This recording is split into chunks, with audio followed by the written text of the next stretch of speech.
My name is Ivy Veivers. My maiden name was Ivy Watt. I was born on the 14th of July 1937. I started work in Cairns as a young person, and I met some friends, and one came from Kuranda, and he was connected to the Bartley family of Myola. And through that family, I met my husband, Maury Veivers. He lived at Speewall and only would come down to Cairns occasionally. But we became great friends, and through that connection, I would work in Cairns all week, get on the rail motor and come up for the weekend to Kuranda, go out to the old homestead at Speewall, and then back to work in Cairns. And then we were married in 1955. I can remember coming out to this area here, which was part of the old property, and digging the first post hole for our home. We only had a billy and some eggs. So my husband boiled the billy, built a little fire, put the shovel on the fire, and we cooked the eggs on a shovel. So that was my first meal here. And we worked really hard and just built a shed which, when we were married, we were able to move into. And over the years, we have extended it and added more to it. And that is our home still today. Kuranda was quaint. We had the post office, Hunters Hall, and most of the people in Kuranda were family connected. Every Friday night we'd go into Kuranda for the pictures. That was our main entertainment. Every family seemed to have their particular seats to sit in. So as soon as we'd go in, everyone would make themselves comfortable. The children would be laying around everywhere on blankets, and it was a very friendly atmosphere.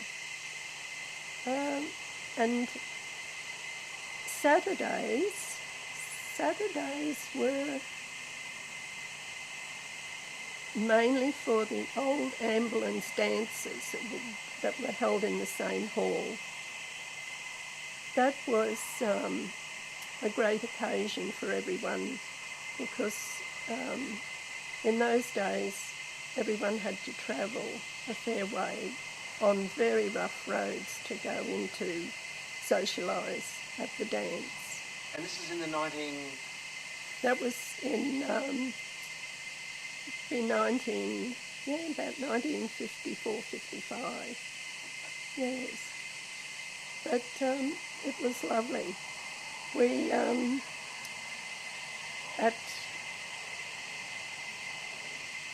it would be halfway through the evening, everyone was given a cup of tea, and the ladies took around a bathtub, the old-time bathtub, with sandwiches and cakes, and which we all enjoyed. But over the years, Kuranda has changed. Some of the old buildings are still there, the family from Speewar, when the children were ready for school, moved in to the main street into one of the big homes and lived there. Another part of the family lived next door, and that is now the Red House in Kuranda. Hunter's Hall was just over the road, which is now our Tropical Pulse? big cafe. Oh, yes. The big cafe. Yes. Some of the old homes have gone, and some are still there, but renovated to be into little boutique shops. Yes, yes. Boutique shops. We would often go out to Speewar, as we had cattle and family out there, and on our way past on Speewar Road, the Rosebud Boys, which were some of our earliest hippies, were building a big boat. Oh, yes, yes. The big boat, and we would always have a chat to them and give them a wave as we drove past. We're still in contact with some of those boys today. Sort of lived out of Kuranda most of our lives, but I did do the markets. The second year I think they came into being. One year I had a surplus of lemons because we've always grown our own fruit and vegetables. But I had a surplus of lemons, and I said to my mother, I'd like to have a stall in at Kuranda. We'll go in and see what we can sell. And I took this big basket of lemons, and I remember making Anzac biscuits with sunflower seeds in them. And everyone loved them. And about 9:30, we'd sold everything. So I thought, oh, this is interesting. We'll come again. So for many years, between my mother and I, we loved the social atmosphere of the markets. We did a lot of baking. We used everything that we could grow in our cooking and in our food that we took into the market, savoury and sweet. And we got to know so many people just through going to the markets. We loved it. But then we sort of outgrew the Kuranda markets a little, and because some of our family were producing more fruit, so we took up a few stalls down in Cairns at Rusty's. Oh, right, yes. And the part of the family are still growing fruit, and we have cattle, and way back in the family were timber getters. So it's been a mixed variety of. I soon learnt the ways of the bush. I learnt to drive in an old red cattle truck. I don't remember the make of it, but I learnt to drive in it on Speewar Road. And over the years, I've helped sort of handle the cattle, look after the property. I've been fencing, and my husband working in the timber industry. I did a year off-siding for him in the big rainforests. I off-sided because at that time what happened, the cattle, prices for cattle slumped tremendously, right down to where you could not even get anything for them. So my husband was working, he knew all the timber industry. So he went back and we did contract timber work. But then a little bit prior to that, I think decimals came in. 66, yep. 66?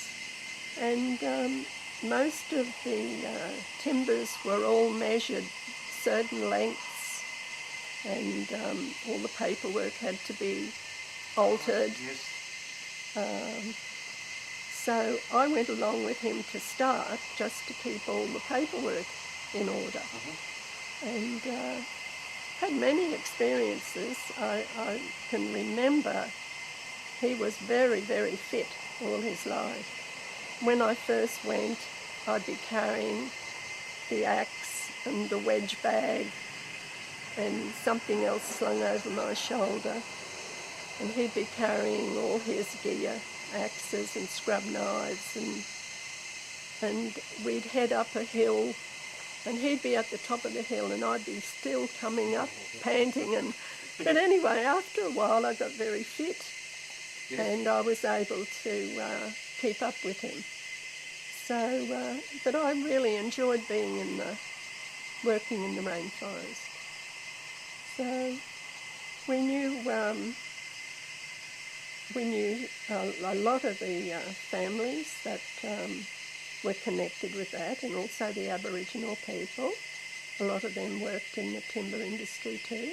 There's always been a wonderful connection with the Aboriginal people. Some of the elders in Kuranda, they still invite me to a morning tea or something. Yes, just the other day, they said, "Oh, Ivy, you must come over and have morning tea with us." So I didn't have time that day, but I will make an effort to go again. But I have so many recollections of Kuranda that really I don't know where to start and where to finish. Okay. One particular cyclone, we were living here, and we were only living in part of the shed, and it didn't affect us too much here, but we heard that the cyclone had done some damage in Cairns. So we were feeding a calf at the time, and we had an orphan foal, but the calf had to be fed. So we went down to Cairns to my parents, who lived in Hannam Street at that time, and we travelled down the range in the old truck with a calf in between us. We took the calf with us. So when we got down to Cairns, there were a few slips on the range, because at that stage the range was just a one track down there.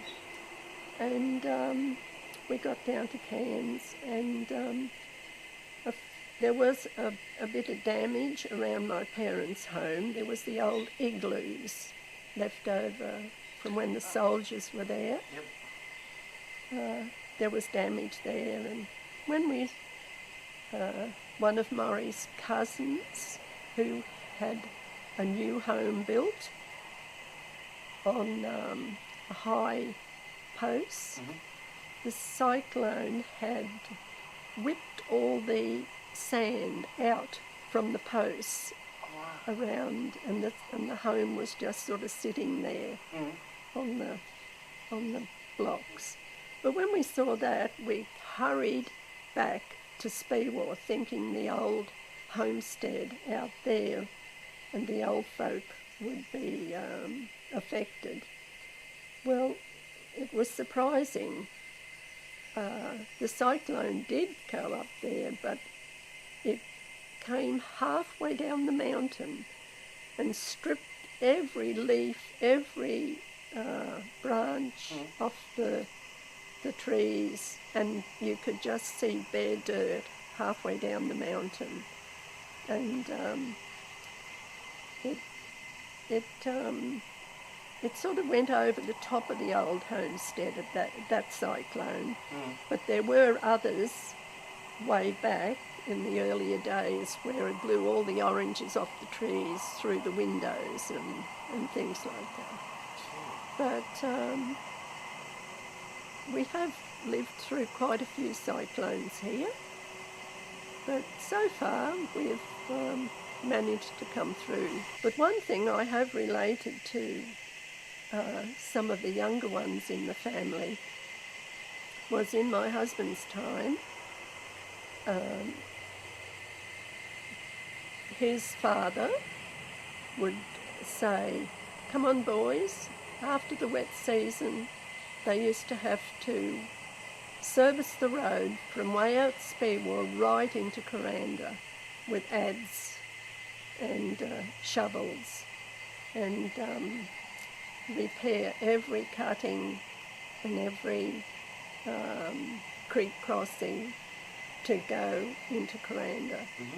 So, and now I think, just that alone, to ask any of the younger people today to do that sort of work, they'd look at you in disbelief. They'd look at you in disbelief. But the old timers, even through the wet season, they wouldn't waste any time whatsoever. If it was pouring rain, they'd go out and pull out lantana or dig out bushes that weren't needed or do something. They were never idle. Yes. And even on Christmas days, the women would be home cooking the Christmas dinner, but the men would saddle up their horses and they'd come down on the leases and do half a day mustering and then go home and have their Christmas lunch. So there was no time wasted. They were very, very hard workers. I can remember Speewar Grandma. She's Rose Veivers. In her time, the Aboriginals were out at Speewar, and sometimes they would help Rose, and they were all very, very welcome.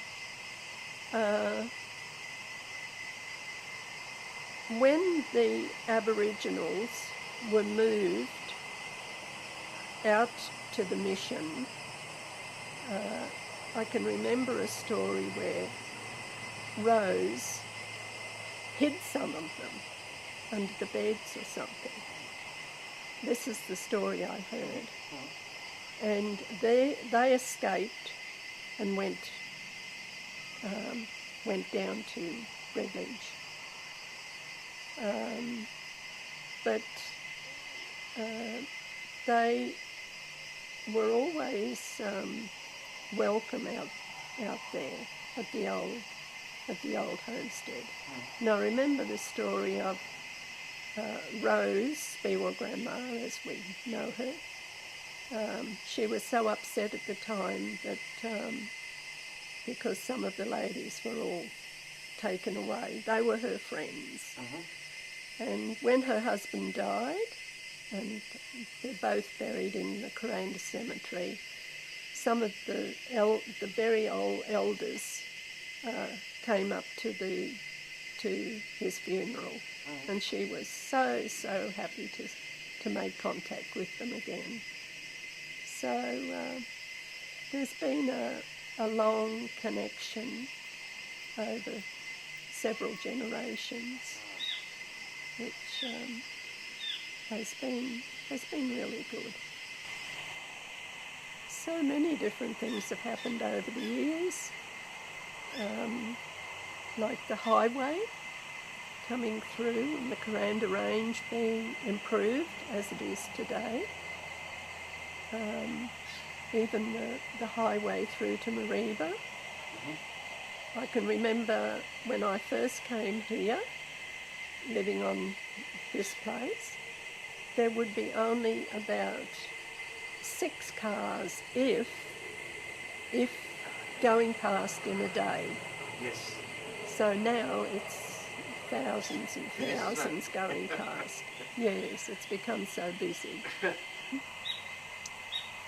A lot of the information, the old stories, have been lost, and it brings those to the fore when you start to really delve into your memories, and it's amazing just what you can remember. Amazing.